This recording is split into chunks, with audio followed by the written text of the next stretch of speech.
तो hello student, नमस्कार। मैं हूं श्रवण कुमार। संध्या कंप्यूटर के यूट्यूब चैनल पे आप सभी का एक बार फिर से स्वागत करता हूं। देखिए फ्रेंड्स, आज मैं जो आप सभी के लिए वीडियो लेके आया हूं वो है RCET एग्जाम 21 फरवरी 2021 के लिए एक बेहतरीन मॉडल पेपर, जिसके माध्यम से फ्रेंड्स आपको एग्जाम में उचित ही हेल्प मिलेगी और यहाँ से आपको बहुत सारे क्वेश्चन देखने को मिलेंगे।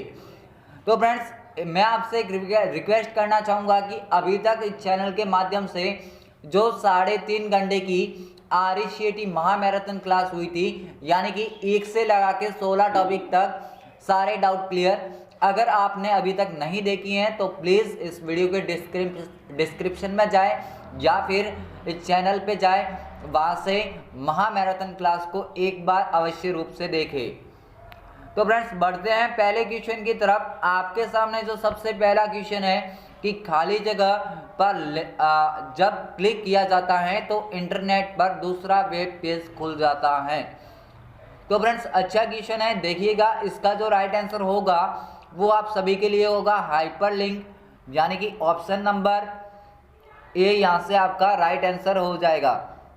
यानी कि हाइपरलिंक पर जब भी क्लिक किया जाता है तो इंटरनेट पर दूसरा वेब पेज खुल जाता है। उससे जाकर नेक्स्ट क्वेश्चन है कि सीडी को फाइल कॉपी करने की प्रक्रिया क्या कहलाती है। देखिए फ्रेंड्स, अच्छा क्वेश्चन है। इस बार RCET एग्जाम यानी कि 21 जनवरी को आपको निश्चित रूप से ये क्वेश्चन एग्जाम में देखने को मिल सकता है। तो इसका जो आपका राइट आंसर होगा वो क्या होगा, बर्निंग, यानी कि ऑप्शन नंबर सी यहां से आपका राइट आंसर हो जाएगा। उससे जाकर नेक्स्ट क्वेश्चन है कि आमतौर पर किस प्रकार का ईमेल खाता व्यापार सेटिंग में उपयोग किया जाता है। तो देखिएगा फ्रेंड्स, सबसे पहले तो आपको याद रखना है, यहाँ से जो सबसे पहला क्वेश्चन बनेगा, एग्जामिनर आपसे पूछेगा कि आउटलुक अकाउंट कौन कौन से प्रकार के होते हैं। तो याद रखना, माइक्रोसॉफ्ट एक्सेंज होता है, POP3 होता है, IMAP भी होता है। अब देखिएगा, इनसे जो दूसरा क्वेश्चन बनेगा वो आपसे पूछेगा व्यापार सेटिंग में यूज में लिया जाना वाला, तो आपका कौन सा होगा, माइक्रोसॉफ्ट एक्सेंज होगा। जबकि अगर आपसे पूछता है कि निजी ईमेल को डाउनलोड करने के लिए, तो वहां पे आप क्या करोगे, POP3। यानी कि ये ऐसे दो क्वेश्चन आपको दिए जा सकते हैं। यहाँ पे आपसे पूछा है व्यापार सेटिंग, तो आपका जो राइट आंसर होगा वो क्या होगा, माइक्रोसॉफ्ट एक्सेंज होगा। उससे जो आपका नेक्स्ट क्वेश्चन है कि इनमें से कौन सा साइबर खतरा नहीं है। तो देखिएगा फ्रेंड्स, यहाँ पे बात हो रही है साइबर खतरे की, और साइबर खतरे का मीन्स होता है कंप्यूटर के लिए खतरा, यानी अपने सिस्टम के लिए खतरा। तो देखिएगा, अपने सिस्टम को इनमें से कौन कौन से ऑप्शन है जो खतरा पहुंचा सकते हैं। तो वायरस आपका होता है, ट्रोजन हॉर्स भी होता है, डिनाइल ऑफ सर्विसेज भी होता है। जबकि जो आपको सी ऑप्शन दिख रहा है यानी कि ई कॉमर्स, वो फ्रेंड्स आपका क्या होता है, इलेक्ट्रॉनिक कॉमर्स होता है, जिसके माध्यम से आप ऑनलाइन के द्वारा आप कोई भी वस्तु का लेन देन आप कर सकते हैं। तो ये आपको किसी भी प्रकार के साइबर खतरे का उदाहरण नहीं होगा, यानी कि e commerce option number C यहाँ से आपका राइट आंसर हो जाएगा। उससे जो आपका नेक्स्ट क्वेश्चन है कि एक स्लाइड शो में स्लाइड चेंज होने पर डिस्प्ले के लिए अप्लाइड इफेक्ट क्या कहलाता है। तो मेरे फ्रेंड्स, याद रखना कि इसका जो आपका राइट आंसर होगा वो क्या होगा, स्लाइड ट्रांजिशन, यानी कि आपको जो ऑप्शन दिख रहा है डी, वो यहां से आपका राइट आंसर हो जाएगा।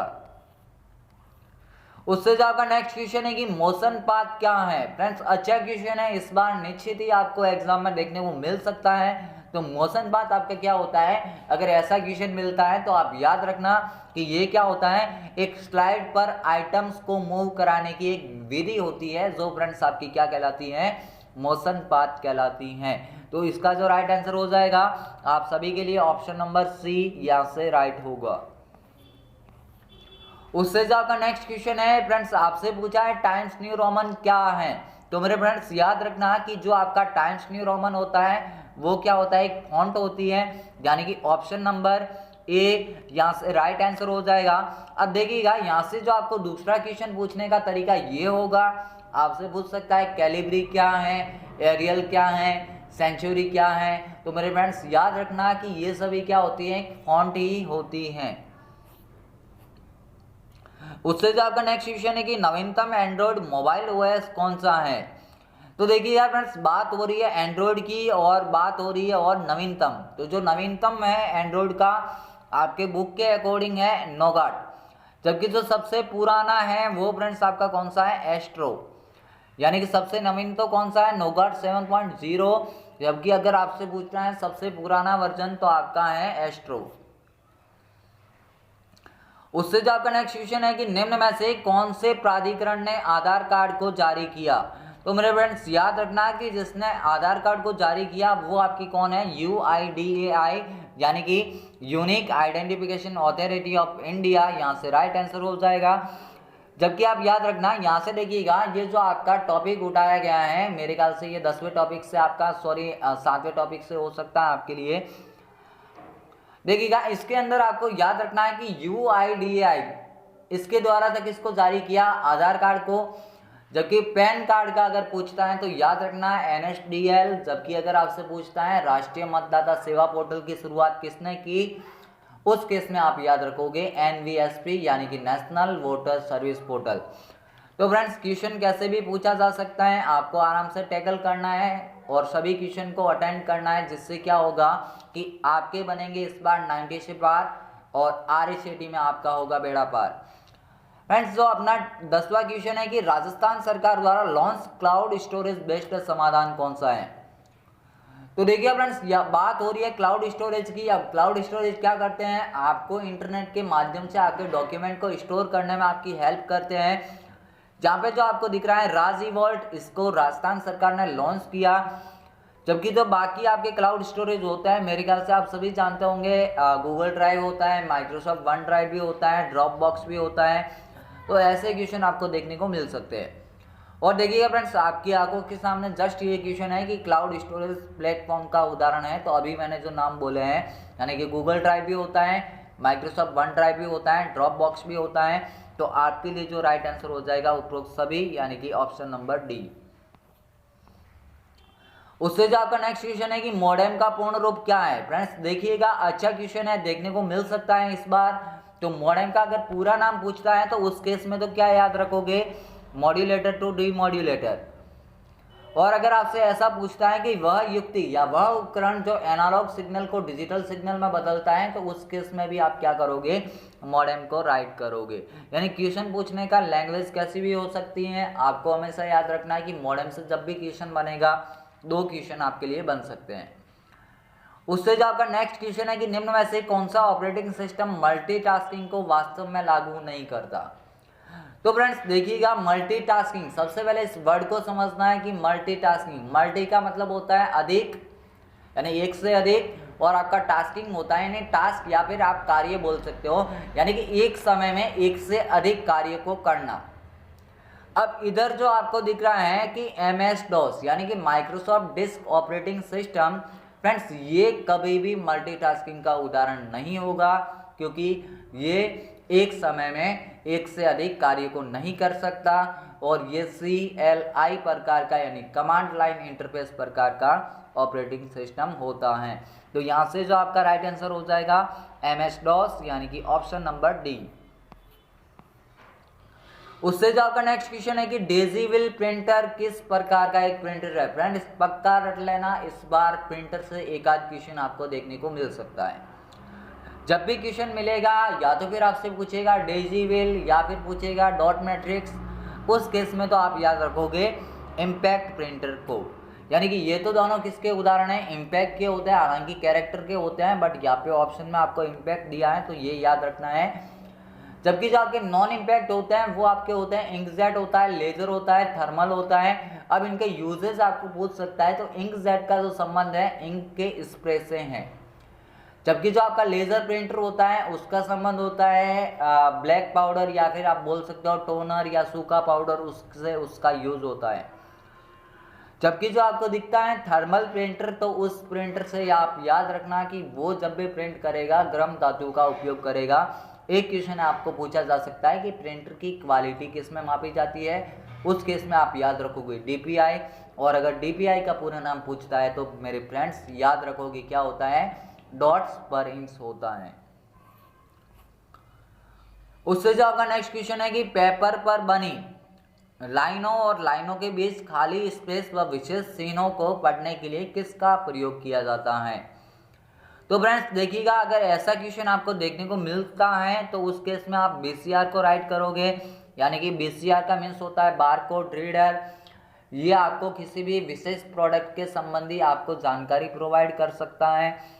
इसके अलावा अगर पूछता है OCR का पूरा नाम तो ऑप्टिकल कैरेक्टर रिकॉग्निशन होता है, जबकि अगर OMR का पूछता है ऑप्टिकल मार्क रीडर होता है। और जो आपका OMR है ये क्या करता है फ्रेंड्स, आपकी OMR शीट यानी कि बहुविकल्पीय प्रश्नों को जांचने का काम करता है, जबकि पेन या पेंसिल से बने निशानों को पढ़ने या जांचने का काम भी यही करेगा। जबकि जो 31 जनवरी वालों को ये फ्रेंड्स क्वेश्चन पूछा जा चुका है MICR का, और MICR का आपका बनेगा नहीं, फिर भी याद रखना कि मैग्नेटिक इंक कैरेक्टर रिकॉग्निशन होता है और इसका जो यूज है बैंकिंग सेक्टर में किया जाता है। उससे जो आपका नेक्स्ट क्वेश्चन है कि किसी भी डॉक्यूमेंट में नया अनुच्छेद यानी कि पैराग्राफ दर्ज करने के लिए खाली जगह कुंजी को दबाया जाता है। तो मेरे फ्रेंड्स याद रखना कि ये जो इसका राइट आंसर हो जाएगा आपके लिए होगा एंटर, यानी कि ऑप्शन नंबर D यहाँ से राइट आंसर हो जाएगा। यानी कि पैराग्राफ में जब भी आपको अगर जब भी डॉक्यूमेंट में आपको नया पैराग्राफ डालना हो तो आप क्या करोगे, एंटर को प्रेस करोगे। उससे जो आपका नेक्स्ट क्वेश्चन है कि दुर्भावनापूर्ण सॉफ्टवेयर को नेटवर्क या इंटरनेट के माध्यम से आपके कंप्यूटर तक पहुंच प्राप्त करने से रोक सकता है। तो फ्रेंड्स उस केस में आपका जो राइट आंसर होगा वो क्या होगा, फायरवॉल होगा, यानी कि ऑप्शन नंबर ए जो आपको दिख रहा है वो आपका राइट आंसर हो जाएगा। अब फ्रेंड्स ये जो दुर्भावनापूर्ण जो आपके सॉफ्टवेयर होते हैं मैलिशियस सॉफ्टवेयर कहलाते हैं, जो आपके कंप्यूटर को नुकसान पहुंचाते हैं। उससे जो आपका नेक्स्ट क्वेश्चन है कि रैम से अधिकतर प्रयोग में ली जाने वाली जानकारी को स्टोर करने के लिए किस मेमोरी का उपयोग किया जाता है। तो उस केस में आप याद रखोगे कैश मेमोरी, यानी कि ऑप्शन नंबर ए आपका राइट हो जाएगा। कैश मेमोरी आपकी हाई स्पीड सेमीकंडक्टर मेमोरी होती है जिसमें सिलिकॉन धातु का प्रयोग किया जाता है। सिलिकॉन एक अर्ध धातु होती है, अर्धचालक होता है जिसका फ्रेंड्स उपयोग किया जाता है, एक कंपोनेंट होता है सिलिकॉन। इसके अलावा जो आपका नेक्स्ट क्वेश्चन है कि प्रिंटर के उत्पादन को गुणवत्ता खाली जगह में मापी जाती है। तो उस केस में आप याद रखोगे इसका जो राइट आंसर अभी मैंने बताया DPI का जो पूरा नाम है क्या हो जाएगा, डॉट्स पर इंच, यानी कि ऑप्शन नंबर B आपका राइट आंसर हो जाएगा। 20वां जो आपका क्वेश्चन है कि जीमेल में निम्नलिखित में से आने वाली ईमेल को दर्शाने के लिए किसका प्रयोग किया जाता है। तो फ्रेंड्स देखिए, जब भी आपके पास में अगर कोई मेल आई है तो वो आपके किस में स्टोर रहेगी, इनबॉक्स के अंदर, यानी कि ऑप्शन नंबर ए यहाँ से आपका राइट आंसर हो जाएगा। जबकि जो आपका सेंट मेल होता है उसके अंदर भेजे गए मेल स्टोर रहते हैं, ड्राफ्ट के अंदर आधे अधूरे मेल स्टोर रहते हैं, स्पैम के अंदर अनचाहे मेल स्टोर रहते हैं। जबकि अगर आपसे पूछता है ट्रैश, तो ट्रैश में आपके डिलीट मेल स्टोर रहते हैं। इसके अलावा जो आपका नेक्स्ट क्वेश्चन है कि अंडू ऑपरेशन के लिए कीबोर्ड की शॉर्टकट है। अब फ्रेंड्स सबसे पहले तो ये समझना है कि अंडू क्या होता है। तो अंडू आपका होता है कि आपने जो भी पीछे काम किया था उसको वापस निरस्त करना ही आपका क्या कहलाता है, अंडू। और अंडू के लिए आपका जो शॉर्टकट होता है कंट्रोल के साथ Z होता है, यानी कि ऑप्शन नंबर D आपका राइट आंसर हो जाएगा। उससे जो आपका नेक्स्ट क्वेश्चन है कि कौन सी कीबोर्ड शॉर्टकट के चयनित आइटम का नाम बदलने के लिए प्रयोग में लिया जाता है। फ्रेंड्स बात हो रही है रीनेम की, और रीनेम के लिए जो आपकी फंक्शन कुंजी होती है F2 होती है। और आप याद रखना कि जो आपकी F3 है उसका संबंध फाइंड से होता है, जबकि जो आपका F4 है इसका फ्रेंड्स यूज है अर्ट के साथ में किया जाता है विंडोज को शट डाउन करने के लिए। जबकि जो आपको दिख रहा है F5 इसका फ्रेंड्स अगर मैं नॉर्मली बात करूँ तो डेस्कटॉप पे रिफ्रेश के लिए होगा, बट जो आपका है पावर पॉइंट उसमें फ्रेंड्स इससे स्लाइड शो स्टार्ट होगा। उससे जो आपका नेक्स्ट क्वेश्चन है कि विंडोज 10 में विंडोज डिफेंडर क्या है। तो मेरे फ्रेंड्स याद रखना कि जो विंडोज डिफेंडर विंडोज का अंतर्निर्मित एक विंडो एंटीवायरस सॉफ्टवेयर है, जो फ्रेंड्स क्या कहलाता है, रियल टाइम एंटीवायरस कहलाता है, यानी कि ऑप्शन नंबर B यहाँ से आपका राइट आंसर हो जाएगा। उससे जो आपका नेक्स्ट क्वेश्चन है कि एमएस एक्सेल में चार्ट में डेटा बिंदु के वास्तविक मूल्य को खाली जगह कहा जाता है। तो मेरे फ्रेंड्स वो आपके क्या कहलाएंगे, डेटा लेबल्स, यानी कि जो वास्तविक वैल्यू होगी डेटा पॉइंट के अंदर वो आपकी क्या कहलाएगी, डेटा लेबल्स कहलाएगी। उससे जो आपका नेक्स्ट क्वेश्चन है कि सूचना प्रबंधक प्रणाली के लिए निम्नलिखित में से कौन से एक आईएसओ मानक हैं। तो देखिएगा, मैं अच्छे से पहले भी बता चुका हूं कि उसके लिए जो आईएसओ मानक होगी वो आपके होगी 27001, यानी कि ऑप्शन नंबर डी यहाँ से राइट आंसर हो जाएगा। अब फ्रेंड्स जो आईटी जो सुरक्षा अधिनियम के लिए ये सारे एक्ट बनाए गए हैं, इसके अंदर जो भी धारा हैं उनको अच्छे से पढ़ लेना, क्योंकि वहां से आपको क्वेश्चन पूछा जा सकता है।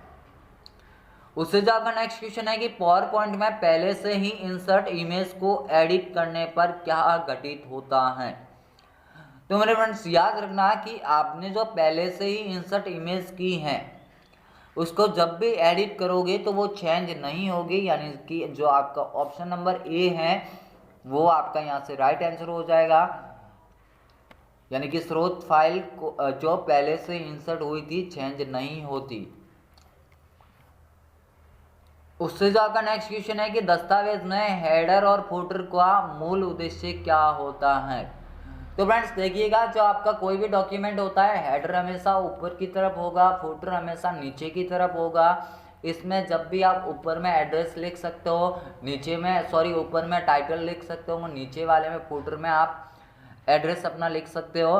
तो इससे क्या होगा कि आपका जो डॉक्यूमेंट होगा वो फ्रेंड्स अधिक पठनीय बनेगा, यानी कि ऑप्शन नंबर सी यहाँ से आपका राइट आंसर हो जाएगा।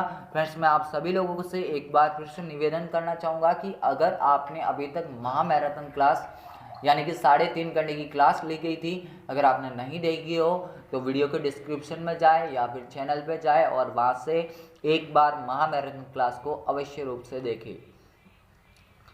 उससे जो आपका नेक्स्ट क्वेश्चन है कि कौन सा ऐप नागरिकों के मुद्दों को हल और समाधान प्रदान करने के लिए बनाया गया है। फ्रेंड्स इस क्वेश्चन को रट लेना, क्योंकि इस बार RCET एग्जाम में आप सभी लोगों को देखने को मिल सकता है। तो इसका जो राइट आंसर हो जाएगा आपके लिए राज संपर्क, और इसके अंदर आपकी जो ऑनलाइन शिकायत निवारण होता है। और फ्रेंड जो भी आपकी शिकायत होगी हमेशा 5 चरणों से गुजरेगी। आपके जो 5 चरण होते हैं, रजिस्ट्रेशन होता है, मॉडरेशन होता है, एलोकेशन होता है, डिस्पोजल होता है, वेरिफिकेशन होता है।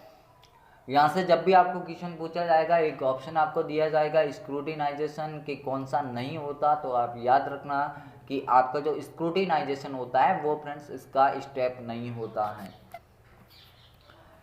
उससे जो आपका नेक्स्ट क्वेश्चन है कि EPDS प्रणाली के संदर्भ में FPS यानी कि फेयर प्राइस शॉप, यानी कि इसका जो राइट आंसर क्या है FPS फेयर प्राइस शॉप, यानी कि जो आपको ऑप्शन दिख रहा है C, वो यहाँ से आपका राइट आंसर हो जाएगा। अब देखिएगा, ये जो फेयर प्राइस शॉप है आपकी क्या होती है, उचित मूल्य की दुकान। और जो इस बार आपको जो क्वेश्चन देखने को मिलेगा वो EPDS की फुल फॉर्म आपको पूछी जा सकती है। तो पता रखना, इलेक्ट्रॉनिक पब्लिक डिस्ट्रीब्यूशन सिस्टम होती है। और फ्रेंड्स देखिएगा, जो आपके EPDS है ये क्या करता है, खाद्य सामग्री की जो भी कमी होती है उसको पूरा करता है। इसके अंदर 2 वर्गों को राशन मिलता है, BPL और APL को। अब जो BPL होता है उसका फ्रेंड्स पूरा नाम होता है बिलो पॉवर्टी लाइन, जो APL होता है उसका आपका पूरा नाम होता है अबव पॉवर्टी लाइन। और एक क्वेश्चन आपसे और पूछा जा सकता है MSP का पूरा नाम, उस केस में आप याद रखोगे मिनिमम सपोर्ट प्राइस। उससे जो आपका नेक्स्ट क्वेश्चन है फ्रेंड्स देखिएगा, अच्छा क्वेश्चन है बट भामाशाह योजना का आप सभी को पता है कि अभी नाम बदल दिया गया है, जो कि जन आधार करके अभी चल रही है। तो हो सकता है आपको क्वेश्चन देखने को नहीं मिले, बट आप सभी लोग याद रखोगे कि जो भामाशाह योजना के संदर्भ में जो आपका DBT होता है, DBT का जो पूरा नाम होता है वो फ्रेंड्स आपका क्या होता है, डायरेक्ट बेनिफिट ट्रांसफर, यानी कि आपको जो ऑप्शन नंबर दिख रहा है A, वो यहाँ से आपका राइट आंसर हो जाएगा। उससे जो आपका नेक्स्ट क्वेश्चन है कि डॉक्यूमेंट में किसी निश्चित लोकेशन, यहाँ पे फ्रेंड्स ये जो मिस टाइप है आप समझ लेना, लोकेशन में क्वेश्चन को बोल के बता रहा हूँ कि डॉक्यूमेंट में किसी निश्चित लोकेशन पर पहुँचने के लिए कौन से स्टेप का जो आपका ऑप्शन है उसका प्रयोग किया जाता है। तो देखिएगा फ्रेंड्स, इसमें जो आपका उपयोग किया जाएगा बुक मार्क, अब देखिएगा, आपको अगर ऐसे समझ में नहीं आता है तो मैं एक ट्रिक्स के माध्यम से समझाता हूँ कि मान लिया कि फ्रेंड्स मैं आपको आज पढ़ा रहा हूँ, मैं जहाँ भी अपना टॉपिक खत्म करूँगा वहाँ मैं आपको बुक मार्क करके जाऊँगा, ताकि जैसे ही मैं आपको कल पढ़ाने आऊँगा मुझे पता चलेगा कि मैंने कल कहाँ तक आपको पढ़ाया था। जिससे क्या होगा कि फ्रेंड्स जहाँ तक मैंने वो बुक मार्क लगाया था उस जगह से मैं आपको पढ़ाना शुरू करूंगा। जिससे क्या हुआ कि मैं किसी भी डॉक्यूमेंट में किसी भी निश्चित लोकेशन पे एक तीव्र तरीके से पहुंचा हूं, तो वो फ्रेंड्स मेरा क्या हो जाएगा, बुक मार्क, यानी यहाँ पे जो आपको ऑप्शन नंबर दिख रहा है बुक मार्क, वो इसका राइट आंसर हो जाएगा। उससे जो आपका नेक्स्ट क्वेश्चन है कि विशेष वो चीज जो डॉक्यूमेंट में अपने संबंधित रेफरेंस पेज के साथ में उपस्थित होती हैं, तो इसका जो आपका राइट आंसर हो जाएगा वो क्या हो जाएगा, टेबल ऑफ कंटेंट। उससे जो आपका नेक्स्ट क्वेश्चन है कि दो या दो से अधिक डिवाइसों के बीच फाइलों को स्थानांतरित करने के लिए लोकप्रिय एप्लीकेशन है। तो फ्रेंड्स यहाँ पे आपको याद रखना है, आपकी बुक के अंदर जो नाम दे रखा है एक एप्लीकेशन का नाम है शेरिट। अब शेरिट क्या करता है, दो या दो से अधिक डिवाइसों के बीच में फाइलों को स्थानांतरित करता है। तो इसका तो जो राइट आंसर है आपका क्या हो जाएगा, शेरिट। जबकि देखिएगा, आप याद रखना कि अगर आपको छोटी दूरी तक अगर फाइलों को स्थानांतरित करना है तो आपको उपयोग करना पड़ेगा ब्लूटूथ का। जबकि जो आपको ऑप्शन दिख रहा है प्ले स्टोर में फ्रेंड्स आप क्या करते हो, किसी भी ऐप को इंस्टॉल या अनइंस्टॉल कर सकते हो। जबकि जो आपकी जीपीएस होती है ये आपके जो डिवाइस है उसकी लोकेशन होती है फ्रेंड्स, आपके डिवाइस की लोकेशन को जो बताती हैं जीपीएस, और जीपीएस का पूरा नाम होता है ग्लोबल पोजिशनिंग सिस्टम। जबकि जो आपको एक ऑप्शन दिख रहा है गूगल मैप, अब गूगल मैप फ्रेंड्स आप सभी को पता है कि ये क्या करता है, दिशा एवं रास्ता या पथ को खोजने में आपकी मदद करता है। तो कैसे भी क्वेश्चन आए आप सभी लोग अच्छे से टैकल करना है, क्योंकि हमारा जो लक्ष्य है आपको करवाना है 90 से पार, और आपका ही करवाना है इस बार RECT में बेड़ा पार। तो फ्रेंड्स इस लक्ष्य और मिशन के साथ में अपन चलेंगे और आपको निश्चित ही अच्छे मार्क्स मिलेंगे इस संध्या कंप्यूटर चैनल के माध्यम से। फ्रेंड्स मैं आपसे एक बार और सजेस्ट करना चाहूँगा कि अभी तक अगर आपने इस चैनल को सब्सक्राइब नहीं किया है तो प्लीज़ कर दीजिएगा, ताकि क्या होगा, और इस वीडियो को अपने ज़्यादा से ज़्यादा फ्रेंड्स के साथ में शेयर कीजिएगा जिनका एग्ज़ाम है, जिससे फ्रेंड्स आपको उचित ही हेल्प मिलेगी। आपका जो नेक्स्ट क्वेश्चन है कि हैकिंग और कंप्यूटर अपराध किस प्रकार की धारा के अंदर आता है। तो देखिएगा, जो आपका हैकिंग एंड कंप्यूटर अपराध होता है उसके लिए जो धारा होती है सेक्शन 66 होती है, यानी कि धारा 66 जो आपकी हैं वो होती हैं। जबकि जो आपको दिख रहा है 65 फ्रेंड्स, ये क्या करता है, कंप्यूटर स्रोत कोड के साथ में छेड़छाड़ अगर कुछ होती हैं तो वो आपकी धारा नंबर 65 के अंदर होती हैं। जबकि जो आपका 43 है इलेक्ट्रॉनिक अभिलेखों के साथ में छेड़छाड़ आप बोल सकते हो, उसके लिए हो सकती है। जबकि जो आपकी 67 है फ्रेंड्स, क्या है, इलेक्ट्रॉनिक रूप से अश्लील जानकारी छापना, वो आपका 67 के अंडर वर्णित है। उससे जो आज का अपना लास्ट एंड अंतिम क्वेश्चन कि निम्न में से विंडोज यूजर अकाउंट का प्रकार होता है। तो देखिए फ्रेंड्स, विंडोज 10 के अंदर जो यूजर अकाउंट होता है दो तरीके के होते हैं, स्टैंडर्ड भी होता है, एडमिनिस्ट्रेटेड भी होता है, यानी कि ए व बी यहाँ से दोनों राइट हो जाएगा। अब जो आपका स्टैंडर्ड है नॉर्मल अकाउंट होता है, जबकि जो एडमिनिस्ट्रेटेड है फ्रेंड्स ये किसी भी विशेष जो आपकी सेटिंग है उसके लिए उपयोग में लिया जाने वाला एक अकाउंट है। तो फ्रेंड्स आज के जो अपने ये 35 क्वेश्चन थे बिल्कुल एग्जाम पैटर्न वाइज थे। आई होप आपको ये वीडियो बहुत ही पसंद आया होगा। देखिएगा, मैं वीडियो के अंत में आपसे दो क्वेश्चन देना चाहता हूँ कि मुझे बताना है आप लोगों को एक तो डीएनएस का पूरा नाम और डीएनएस का यूज क्या होता है। फ्रेंड्स कमेंट बॉक्स में आप उनके आंसर लिख के भेजोगे, मैं देखूंगा किस किस के राइट आंसर होते हैं। फ्रेंड्स आज के लिए इतना ही। आप लाइव क्लास को देखना मत भूलिएगा, क्योंकि जो आपके 8 बजे के समथिंग आपको देखने को मिलेगी, और महामैराथन क्लास को एग्ज़ाम हॉल में जाने से पहले एक बार अवश्य देखिएगा। और आप सभी लोगों को बेस्ट ऑफ लक, आपके बने इस बार 90 से पार और RECT में आपका हो बेड़ा पार। इस लक्ष्य और इस मिशन के साथ आज के लिए इतना ही। मिलेंगे कल एक नए वीडियो के साथ, तब तक के लिए जय हिंद, वंदे मातरम, जय भारत।